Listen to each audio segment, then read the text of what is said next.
Going. Hello, everyone. Welcome back to another episode of Birding with Nick and Quinn.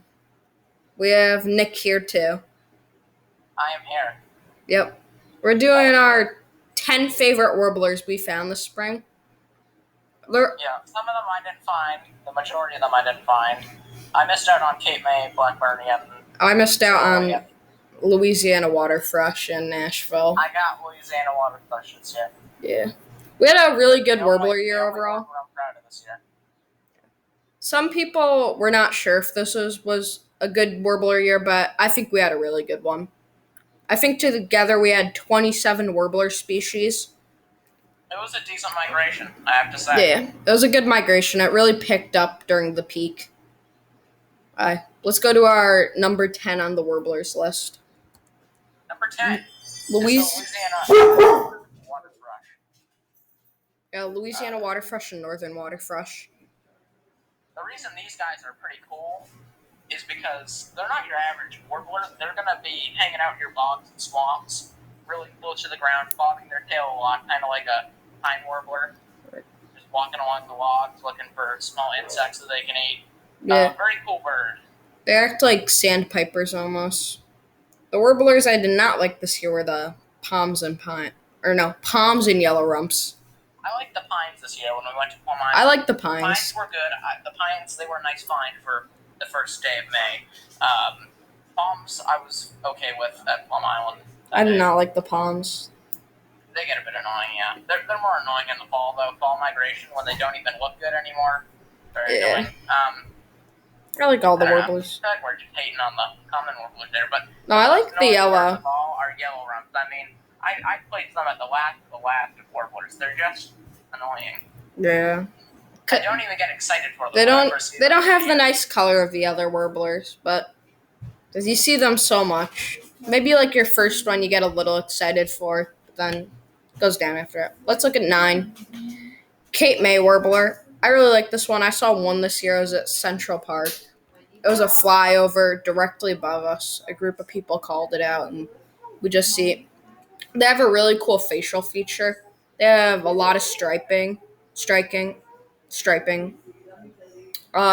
think they're seen a lot more in the fall. I had 3 in the fall trying to steal nectar from a yellow-bellied sapsucker. There's not much to say about the Cape May warbler. They just look really cool. Cool bird. Yeah. Hopefully I'll get this fall. Yeah, I think we'll get it.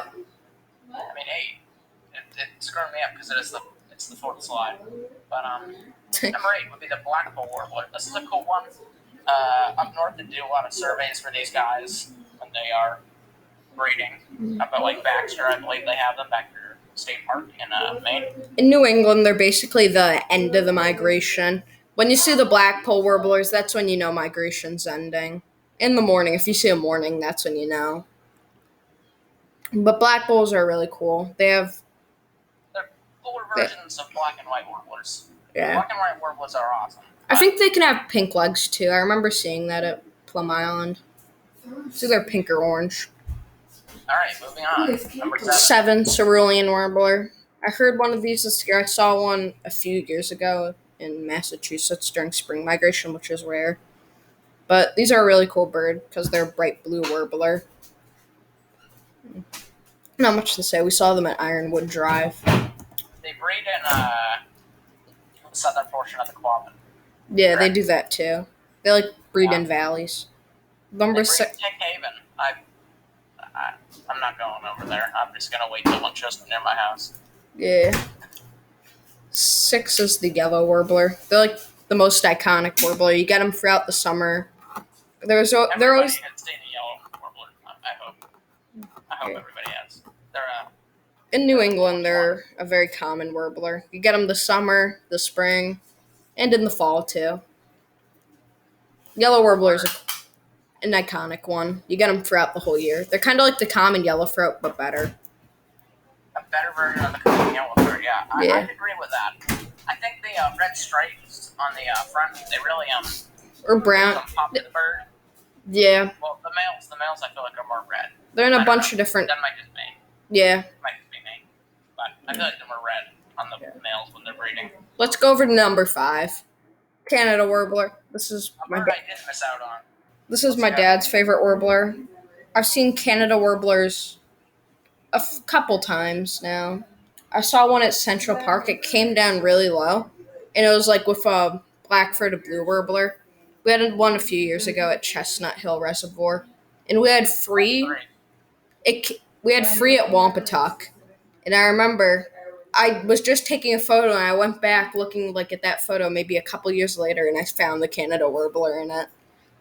They have a cool necklace. They remind me of the magnolia or Prototype of the magnolia. yeah, or yellow-throated warbler. Yeah, they're a cool bird. Yeah, I've I seen really. 3 ever in my life. I had one at Woodmont, and then I had 2 at my local dump. That's a Dumps are strange. great for birding. That's a strange place to get them. Yep, they were in a pine. Well, they weren't in a pine tree. They were on the lower portion of the pine trees, singing. That's cool. We're just doing the winged warblers because golden winged and blue wings are a little similar. I like the golden wings more because They're golden wing. yeah, they're golden winged. They're also more rare because there's not much They are. space for them to breed because they used to breed in the Appalachians, but then it got all forested over, or it got deforested, which rose their population. Then it got reforested, which decreased their population.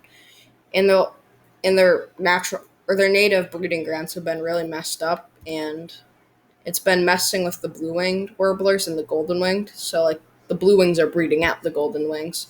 Also, the reason I don't place them higher is because ticks. Nick, didn't you have a lot of ticks looking for the blue winged?